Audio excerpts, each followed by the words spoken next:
Day 14 of 30 days Upwork challenge. और आज की वीडियो बहुत ही इंटरेस्टिंग होने वाली है बिकॉज कि आज की इस वीडियो में हम देखने वाले हैं आप लोग अपनी प्रोफाइल से अगर आपको रेलिवेंट जॉब्स नहीं शो होती या आपको आपकी टारगेट जॉब्स नहीं मिलती तो उन जॉब्स को कैसे फाइंड कर सकते हैं यूजिंग अपवर्क फिल्टर्स। ऐसी जॉब्स जिस पे लेस देन 5 प्रपोजल हो, कंपटीशन ना हो, तो उन जॉब्स को कैसे फाइंड कर सकते हैं।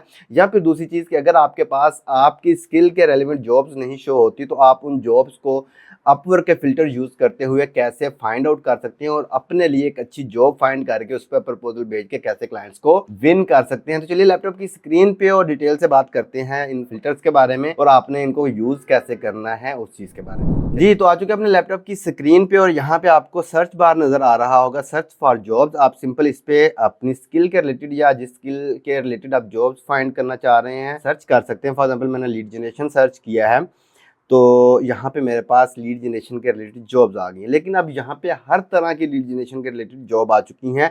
अब यहाँ पे अगर आप साइड पे देखें तो अपवर्क के कुछ फिल्टर्स आ रहे हैं जिनको आप यूज़ करते हुए अपनी टारगेटेड जॉब जो है वो फाइंड कर सकते हैं। फॉर एग्जांपल सबसे पहले अगर हम बात करें कैटेगरी की तो कैटेगरी आप सिलेक्ट कर सकते हैं कि आपको किस कैटेगरी की जॉब्स चाहिए या जिन कैटेगरीज पे आप अप्लाई करना चाह रहे हैं। फॉर एग्जांपल हमारी जो डाटा एंट्री या ऑल एडमिन सपोर्ट की आपको जॉब चाहिए, मार्केट रिसर्च की जॉब चाहिए, आपको जो है वो ग्राफिक एंड डिजाइनिंग के रिलेटेड जॉब्स चाहिए। तो जिस रिलेटेड आपको जॉब चाहिए, जिस कैटेगरी के रिलेटेड आपको जॉब चाहिए तो आप उस कैटेगरी को सिलेक्ट कर सकते हैं। अगर मैं ऑल एडमिन सपोर्ट पे क्लिक करता हूं तो अब मेरे पास जो जॉब्स शो होंगी वो एडमिन सपोर्ट के रिलेटेड ही शो होंगी। ठीक है, इसको हम यहाँ से क्लोज कर देते हैं। उसके बाद ये experience level, entry level, intermediate, expert. अब ये क्या चीज़ है, जब आप अपनी प्रोफाइल हम बना रहे थे, जिस क्लास में हमने प्रोफाइल बनाना सीखा था और आपने अल्हम्दुलिल्लाह बहुत अच्छा रिस्पांस दिया उस वीडियो पे, तो उसमें हमने देखा था कि जब आप अपवर्क प्रोफाइल की सेटिंग कर रहे हैं तो वहाँ पे आपके पास 3 ऑप्शंस हैं, एंट्री लेवल, इंटरमीडिएट लेवल और एक्सपर्ट लेवल। तो मैंने ये बताया था कि अगर आपके पास अच्छा नॉलेज है, कमांड है, आपको कंप्लीट कमांड है तो आप एक्सपर्ट चूज करेंगे। अगर आप सीख रहे हैं और अभी न्यू अपवर्क पे आए हैं तो आप एंट्री लेवल सेलेक्ट करेंगे। ठीक है, अब उसका लिंक इस चीज़ से है कि क्लाइंट्स जब जॉब पोस्ट करते हैं तो ये चीज़ मेंशन करते हैं कि उनको एंट्री लेवल का फ्रीलांसर चाहिए, इंटरमीडिएट लेवल का फ्रीलांसर चाहिए या एक्सपर्ट लेवल का फ्रीलांसर चाहिए। ठीक है ना, तो वो जॉब्स के अकॉर्डिंगली होता है, वो रेट के अकॉर्डिंगली होता है। तो आप अगर एंट्री लेवल पे हैं, न्यू प्रोफाइल है, बिगिनर है, तो आप वो जॉब्स फाइंड करें जो कि एंट्री लेवल की जॉब्स हैं। ठीक है ना, तो यहाँ पे आप इस फिल्टर को चेक लगा सकते हैं। ठीक है, तो अब यहाँ पे वही सारी जॉब शो हो रही हैं जो कि एंट्री लेवल क्लाइंट ने मेंशन किया है कि भाई आप एंट्री लेवल के फ्रीलांसर इस जॉब पे अप्लाई कर सकते हैं या क्लाइंट को एंट्री लेवल के फ्रीलांसर्स चाहिए इस प्रोजेक्ट के लिए। ठीक है, लेकिन शर्त यह है कि आपकी प्रोफाइल में भी एंट्री लेवल ही आपकी एक्सपर्टीज मेंशन होनी चाहिए। ठीक है, अच्छा उसके बाद दूसरा फिल्टर क्या है कि जॉब टाइप, आपको किस तरह की जॉब पे अप्लाई करना है, आवरली जॉब पे अप्लाई करना है या फिक्स प्राइस जॉब पे अप्लाई करना है। तो मैं ये मशवरा दूंगा कि आप इनमें से आवरली हो या फिक्स प्राइस हो, दोनों जॉब पे अप्लाई करें, तो इस फिल्टर में से किसी को भी चेक ना लगाएं। ठीक है, अब नंबर ऑफ प्रपोजल जो कि मेन चीज है। अब जब आप जॉब पे अप्लाई करने जाते हैं आप देखते हैं कि भाई with in 1 minute 2 minute 50 plus proposal उस जॉब पे हो चुके हैं। तो ये फिल्टर आपके बहुत काम आने वाला है। अगर हम इस पे क्लिक करते हैं लेस देन 5 प्रपोजल तो हमारे पास वही जॉब शो होंगी जिन पे लेस देन 5 प्रपोजल सबमिट हुए हैं, जिन पे इतना ज़्यादा कंपटीशन नहीं है और वहाँ पे इतने ज़्यादा लोगों ने अप्लाई नहीं किया हो। तो अगर आप इस तरह की जॉब्स पे अप्लाई करते हैं और अच्छा प्रपोजल लिखते हैं तो आपका जॉब पे या प्रपोजल में कंपटीशन नहीं होगा और क्लाइंट आपका प्रपोजल देखेगा तो आपको रिप्लाई ज़रूर करेगा, लेकिन शर्त यह है कि प्रपोजल अच्छा होना चाहिए। ठीक है, इसी तरह 5 to 10 पे भी चेक लगा सकते हैं और 10 to 15 पे भी लगा सकते हैं, यहाँ तक कंफर्टेबल है।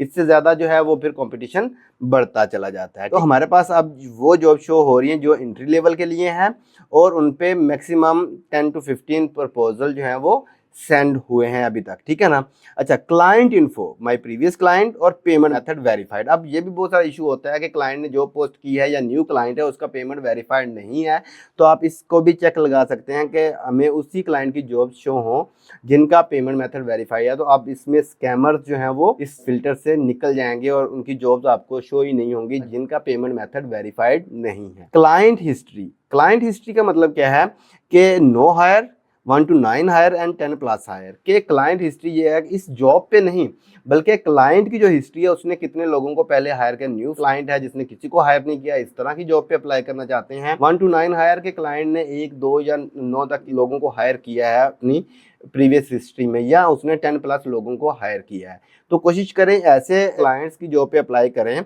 जिन्होंने ऑलरेडी हायरिंग की हुई है, ठीक है। तो उससे स्कैमर्स फिर निकल जाएंगे, क्योंकि जो स्कैमर्स होते हैं या रिव्यूज वाले या फिर जो ऐसे क्लाइंट्स हैं जो सिर्फ प्रपोजल देखने के लिए जॉब्स पोस्ट करते हैं और वो फ्रीलांसर ही होते हैं ताकि उनको अच्छा प्रपोजल मिले और वहां से कॉपी पेस्ट करके ओरिजिनल जॉब पे पेस्ट कर दें। बहुत सारे ये काम करते हैं जो कि एक चीप हरकत है जो मेरी नजर में। तो आप लोगों ने इनको भी चेक लगा लें, अगर नहीं भी लगाते तो इट्स ओके, मे बी इस क्लाइंट ने नहीं हायर किया, न्यू क्लाइंट हो, अच्छा क्लाइंट हो और आप उसकी जॉब पे अप्लाई करते हैं तो आपको अच्छा रिस्पॉन्स मिले और आपका क्लाइंट वो लॉन्ग टर्म आपके साथ चले, तो इतना फर्क नहीं पड़ता। लेकिन मतलब इसका क्या था वो मैंने आपको समझा दिया। मेन चीज क्लाइंट लोकेशन। अब आप जब जॉब सर्च कर रहे होते हैं तो आपको डिफरेंट क्लाइंट्स की लोकेशन से जॉब आ रही होती है, कोई यूएसए है, कोई यूके है, कोई पाकिस्तान, कोई फिलीपीन, कोई जो है वो बांग्लादेश, ऑल कंट्रीज, ठीक है। तो यहाँ पे आप ये चेक लगा सकते हैं कि आपको किस क्लाइंट या किस कंट्री के क्लाइंट के साथ काम करना है। तो उसमें जिस कंट्री के क्लाइंट के साथ आप काम करना चाहते हैं वो लोकेशन आप यहाँ पे पुट कर सकते हैं। क्लाइंट टाइम जोन है, अगेन इस फिल्टर का कोई इतना ज्यादा मसला नहीं है क्योंकि हमें फ्रीलांसर लोग भाई हम किसी भी टाइम क्लाइंट के साथ काम कर सकते हैं। प्रोजेक्ट लेंथ, अब ये एक मेन फिल्टर है जो इसको आपको समझना जरूरी है। Less than 1 month, 1 to 3 month, 3 to 6 month और मोर देन 6 मंथ, ये अपवर्क के कुछ प्रोजेक्ट्स की टर्म्स होती हैं कि बाज़ दफा क्लाइंट खुद मेंशन करते हैं कि भाई ये जो प्रोजेक्ट है ये लेस देन 1 मंथ का है, यानी वन टाइम प्रोजेक्ट है। बाज़ क्लाइंट ये होते हैं कि वो कहते हैं कि ये 1 to 3 मंथ का प्रोजेक्ट है और उन्होंने डिस्क्रिप्शन में मेंशन भी किया होता है। इसी तरह 3 to 6 मंथ और मोर देन 6 मंथ। तो अगर तो आप शॉर्ट जॉब्स पे काम करना चाहते हैं तो आप लेस देन 1 मंथ सेलेक्ट कर सकते हैं, और अगर आप लॉन्ग टर्म क्लाइंट्स को टारगेट करना चाहते हैं तो आप इसको चेक ना लगाएं, ताकि इस तरह का भी क्लाइंट हो वो 1 to 3 मंथ का प्रोजेक्ट है, 3 to 6 मंथ का प्रोजेक्ट है और आपको समझ आ गया, आप उसके लिए अवेलेबल हैं और आप उसके लिए कैपेबल हैं, तो आप उस जॉब पे अप्लाई कर दें, ठीक है।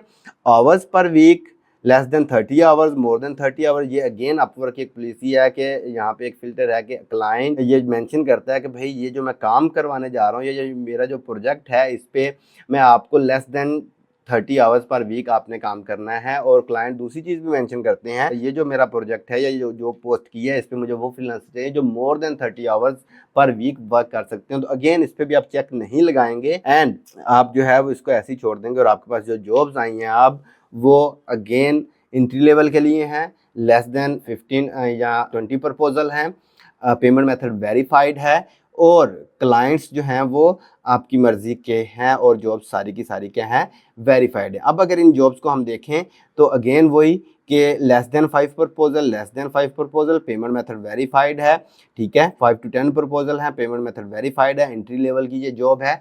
तो अगर आप इस तरह फिल्टर्स लगा के जॉब्स पे अप्लाई करते हैं, जॉब को फाइंड करते हैं, तो इससे फायदा क्या होगा, एक तो आपको अच्छी और वेरीफाइड जॉब्स मिलेंगी, वेरीफाइड क्लाइंट्स मिलेंगे और आपकी स्किल्स के रिलेटेड आपको क्लाइंट मिलेंगे। और दूसरा प्रॉब्लम भी आपका हल हो जाएगा जिसमें आपको आपकी स्किल के रिलेटेड जॉब्स नहीं शो होती थी। आप फिल्टर लगा के अपनी स्किल के रिलेटेड जॉब्स पे अप्लाई करेंगे तो जैसे ही आप 1 वीक 2 वीक अप्लाई करेंगे तो अपवर्क का एल्गोरिदम ये समझ जाएगा कि भाई आप किस स्किल पे काम कर रहे हैं, किस तरह की जॉब्स पे अप्लाई कर रहे हैं पिछले 1 और 2 वीक से। तो आपको नेक्स्ट वो फिर ऐसा ऐसा एल्गोरिदम अंडरस्टैंड करेगा और आपको आपकी स्किल के रिलेटेड ही जॉब्स शो होने लग जाएंगी। तो फ्रेंड्स ये थी आज की वीडियो। उम्मीद करता हूँ ये वीडियो आपको समझ आई होगी। अगर वीडियो अच्छी लगी तो वीडियो को लाइक कर दीजिए, चैनल पे नया तो सब्सक्राइब कर लीजिए। हम मिलते हैं नेक्स्ट वीडियो में, तब तक के लिए अल्लाह हाफिज़। अपना बहुत ज़्यादा ख्याल रखिएगा।